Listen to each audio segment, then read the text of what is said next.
China and Cuba reportedly reaching an agreement for Beijing to establish a spy base targeting the United States about 100 miles away from Florida.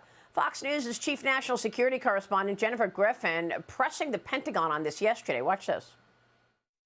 There are two reports today suggesting that the Chinese have a new agreement with Cuba to set up a listening post in Cuba.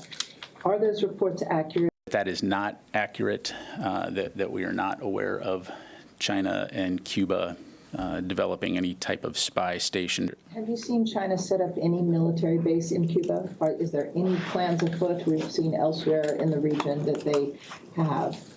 Yeah, none that I'm aware of at this time. The Pentagon and White House are both denying the report. The China's foreign ministry also claiming that the U.S. is, quote, spreading rumors and slander that it should stop interfering in Cuba's internal affairs. Joining me right now is Mercatus Center at George Mason University senior fellow Weifeng Zhong. Weifeng, thanks very much for being here this morning. Your reaction to this? Thank you for having me. Good morning to you, Maria. I think this is a very interesting development, but it's important to look at the big picture, which is that as exciting as these spy stories go, the even increasingly more important method of collecting information or intelligence is actually through the open domain. The Chinese are quote-unquote spying on American people through various technology companies that even ostensibly are owned by private capital. We have Huawei, we have TikTok. All these channels are actually collecting a way more, in my opinion, information about the American people than possible spy stations there. So relying on espionage, I think, is behind the time. Well, of course. Why should we be surprised that the CCP wants to set up a spy network just hundreds of miles away from the U.S. when they've already sent a spy balloon into the United States and they've sent, information back in real time to Beijing? So it's not so wild of an idea, but they're denying it. Well, I wasn't really expecting them to admit that either. But I think the truth is that the Chinese actually are much better and they're much more advanced in using what I just described, the open source intelligence internally to collect information about other countries. That has always been China's first priority in terms when it comes to intelligence.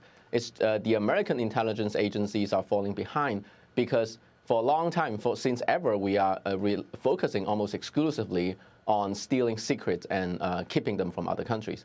Yeah, I'm not sure how many secrets remain in the world at this time. And by the way, the Pentagon also told Fox that they weren't sending back information in real time when the balloon hovered above military installations. That was not true. We learned later that, in fact, the information was going back in real time. So why should we believe the Pentagon now that they're not aware of any spy network? Yeah, but maybe they are aware and they're just not saying it. Well, in fact, I mean, when it comes to intelligence, transparency is really the last thing that comes to mind. Right. President Biden is claiming that his administration is addressing the national security threats posed by certain outbound investments to China. He talked about this yesterday. Watch this. I had a discussion with Xi Jinping in China. Why was I not transferring certain technological capabilities? And I said very simply, because you're using them for weapons of mass destruction and intelligence intervention. And I said, if we could work out something on that, we'd have a very different relationship. Meanwhile, Treasury Secretary Janet Yellen reportedly told the U.S.-China Business Council yesterday that the U.S. wants to work with China on what she called urgent global challenges. She did not go into it, Weifeng. Your reaction? I think when it comes to working with China or countering threats from China, it has to go on a case-by-case basis.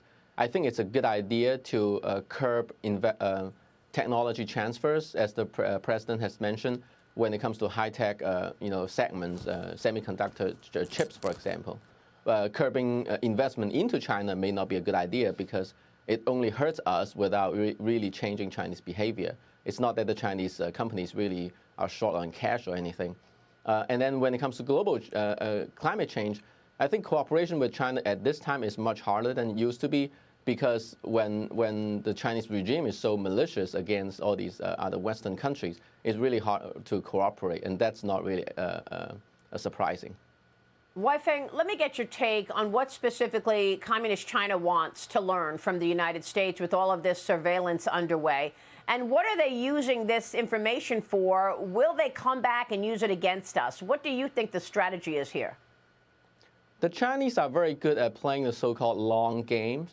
So for policymakers in Beijing, they value a lot about the information about the American people, what they like, what they do not like, what they believe in. And all these, because all these things about the preferences of us last much longer than any particular short-term event.